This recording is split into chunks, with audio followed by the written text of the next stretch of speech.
시편 3편은 오늘 우리가 성경에서 보았듯이 다윗이 압살롬을 피할 때 지은 시라는 표제어가 붙어있는 시입니다. 다윗은 사무엘로부터 기름을 받은 이후에 아주 오랜 시간을 기다려 왕위에 오른 사람인데요.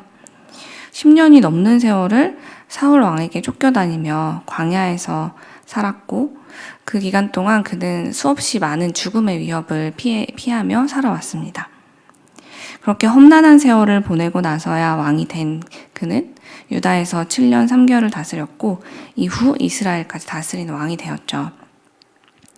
이제 다윗의 적들은 대부분 제거되었거나 다윗의 편이 된 듯 보였습니다. 다윗은 승승장구하며 태평성대를 누리는 것 같았죠. 그런데 이때 가장 믿었던 이로부터 배신을 당하고 말았습니다.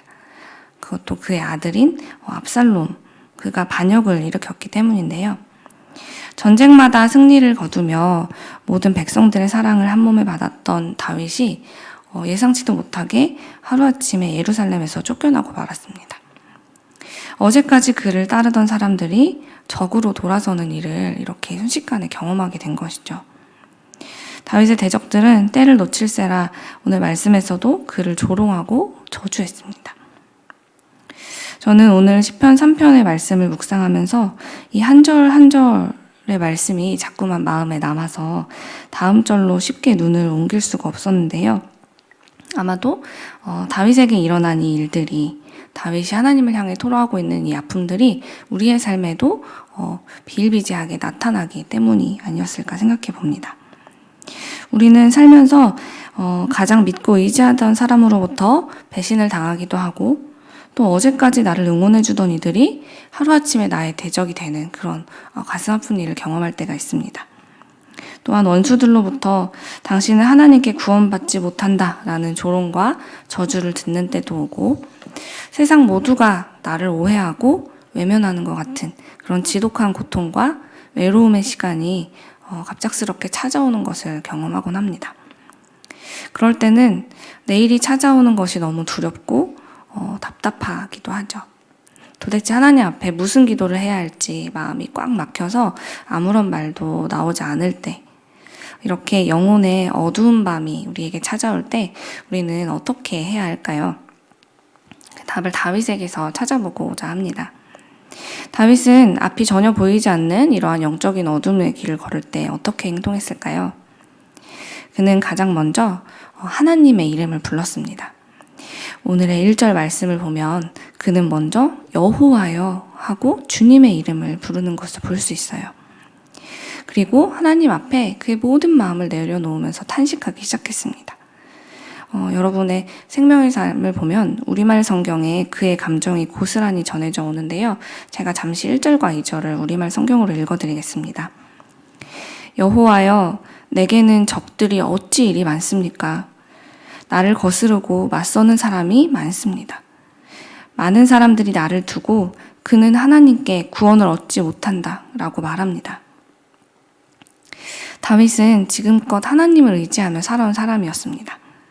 하나님의 은혜로 곰과 사자의 손에서부터 양을 지킬 때, 그때부터 골리앗과 같은 거대한 장수와 겨룰 때도, 또 사울 왕의 살해 위협으로부터 도망칠 때도 그는 언제나 하나님을 의지하며 그분의 보호와 구원을 경험했던 사람이었습니다. 그렇게 인생의 모든 순간 하나님을 절대적으로 믿고 따라왔던 다윗에게 이 많은 사람들이 했던 그 말, 너는 더 이상 하나님께 구원을 얻지 못한다 라는 이 말은 아마도 그의 영혼과 삶을 뒤흔들기에 정말 충분한 그런 말이었을 것입니다. 신앙인들에게 하나님께서 함께하지 않는다, 하나님이 더 이상 너를 구원하시지 않는다 라는 말처럼 삶의 목적을 잃어버리게 하는 그런 말이 없기 때문이죠. 심지어 한두 사람도 아니고 그를 둘러싼 모든 사람들, 수많은 사람들이 확신에 차서 자신을 향해 이런 말을 한다면 그 절망을 헤쳐나올 수 있는 사람은 참 많지 않을 것입니다. 그러나 다윗은 그 수많은 사람들의 말로 인해서 흔들리는 자기의 마음을 그냥 그대로 방치하지 않았습니다. 유력한 사람들을 찾아다니면서 거기서 소망을 찾아보려고 자신의 몸과 마음을 낭비하지도 않았죠. 다윗은 자신의 흔들리는 마음속에 의심이 뿌리내리지 않도록 소망의 근원이신 하나님께 반복해서 나아갔습니다. 오늘 3절 말씀을 읽어드리겠습니다. 여호와여, 주는 나의 방패시오, 나의 영광이시오, 나의 머리를 드시는 자신이이다. 아멘. 방패는 고대 사회에서 단순한 보호 장비가 아니라 주력 무기라 해도 과언이 아닌데요. 보통 전쟁을 할 때 큰 방패와 작은 방패를 사용하는데 작은 방패는 무기를 들고 있는 사람이 주로 사용했고 큰 방패는 온몸을 방어하려는 사람들이 사용했다고 합니다. 다윗이 여기서 말하는 방패, 주는 나의 방패시오라는 이 방패는 온몸을 방어할 수 있는 아주 커다란 방패로 동서남북 사면을 방어할 수 있었습니다. 방패를 들고 있으면 심리적인 안정감을 얻는 것은 물론이고 적을 향해서 용감하게 나아갈 수도 있었죠. 전쟁에 익숙했던 다윗은 이 사실을 누구보다도 잘 알고 있었기에 사방이 적으로 둘러싸인 지금 자신의 상황에서 자신을 빈틈없이 보호해 주실 하나님을 주님은 나의 방패십니다 라고 고백하고 있는 것입니다.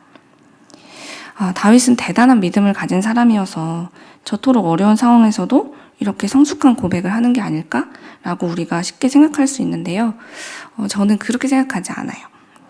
오늘 7절을 읽는 동안 다윗이 여호와여 일어나소서, 나의 하나님이여 나를 구원하소서라는 이 다윗의 고백이 저는 주님 외에는 전혀 살아갈 방법이 없습니다 라는 다윗의 절규처럼 들렸는데요. 그래서 오늘 읽었던 3절의 말씀도 그가 감정적으로 전혀 흔들리지 않는 믿음을 가지고 아주 고상하게 주는 나의 방패시오, 나의 영광이시오 라고 고백했다고만 보이지 않는 것입니다. 오히려 흔들리고 두려운 자기의 마음을 다독여가면서 그는 자기가 믿는 그 진리를 기억했습니다.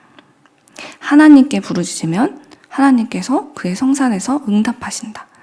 그는 삶을 통해서 그가 찾아낸 이 진리를 이 어려움 속에서 어떻게든 떠올리고 붙잡으려고 노력했던 것 같아요.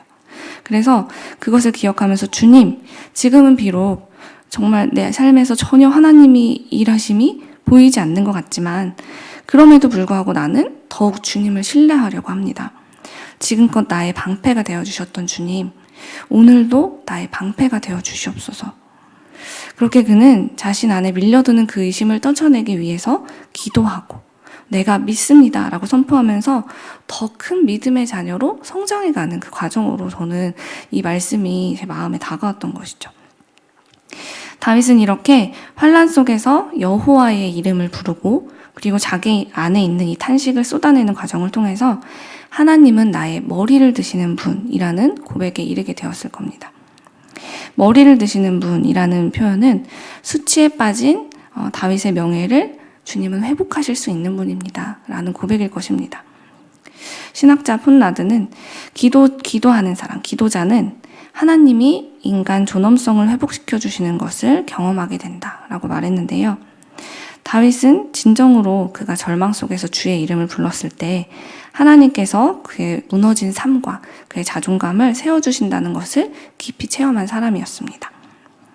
사랑하는 여러분, 하나님은 주의 이름을 부르는 자녀들, 주님께 나와서 탄식하고 기도하는 주의 자녀들을 그들의 존엄성을 회복시켜 주시는 분임을 믿으시기 바랍니다. 다윗이 의지했던 많은 사람들은 그의 방패가 되어주기는커녕 오히려 그의 적이 되고 말았습니다. 하지만 하나님은 언제나 그와 함께 하셨습니다. 사람들이 떠난 자리를 하나님은 온전히 주님 한 분만으로 채워주셨고 주님은 다윗을 위해서 언제나 싸워주셨죠. 그의 왕권을 회복시켜 주셨고요. 다윗은 하나님 주는 나의 방패십니다 라고 고백했지만 하나님은 방패에서 더 나아가서 그가 처한 위기를 물리쳐 주시는 창과 검이 되어주기까지 하셨습니다. 사랑하는 여러분, 내 힘으로 도저히 해결할 수 없는 것 같은 문제에 지금 마주하고 있다면 우리를 지키시고 싸워주시는 우리 하나님의 이름을 부르십시오. 여러분의 마음을 빠짐없이 우리 하나님 앞에 아뢰이십시오. 사람들을 찾아가서 탄식하지 말고 우리 하나님 앞에서 탄식하십시오. 주께서 우리를 구원하실 것입니다.